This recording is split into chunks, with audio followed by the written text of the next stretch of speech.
Hey guys, you ready for me to show off another card game? Now this one I have to admit is not that old. And look at that snazzy Photoshop design. See, basically the game is centered around bombs. It's called Ignite. So you've got a regular bomb, a torpedo, a rocket, and they're fired out of different launchers like this cannon or a torpedo launcher or a bazooka.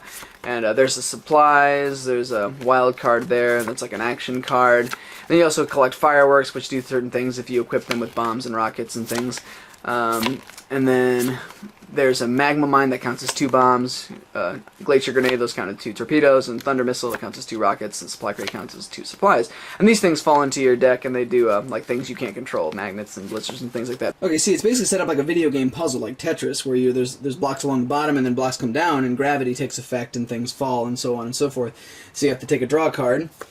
And that comes in wherever you want, but you have to drop it all the way down. So I match it up with this bomb, but I need 3 of those to clear it. So I draw another card, and this is magnet. And if I set that here, it'll suck up this whole row and get rid of that to the discard pile. Blah blah blah. Draw another card. It's another bomb. So I go boom, and then those 3 get cleared, and I get to keep these in my hand, and then I can put them on my cannon eventually.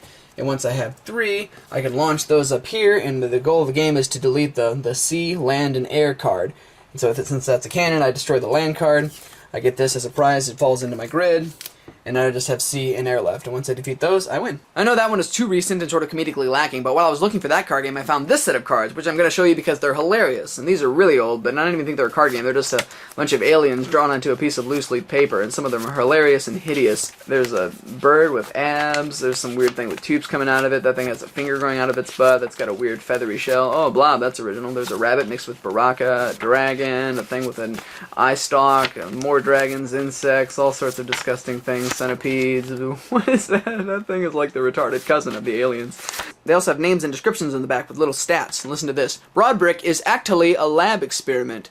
He is a muntant bird. Look at this little extension. The paper wasn't long enough for me, so I just taped on another one, just so I could have a little swoosh effect when he's swiping his claw. I wanted to make sure you saw that, so I taped on an extension. By the way, this guy and all of his friends make an appearance on a conventional deck of cards that I made, where he is Swinter, the Queen of Claws, right next to the 8 of Tentacles. Although it doesn't make sense that he would be the queen, unless... Yes, it is actually a she. She doesn't always use the venom.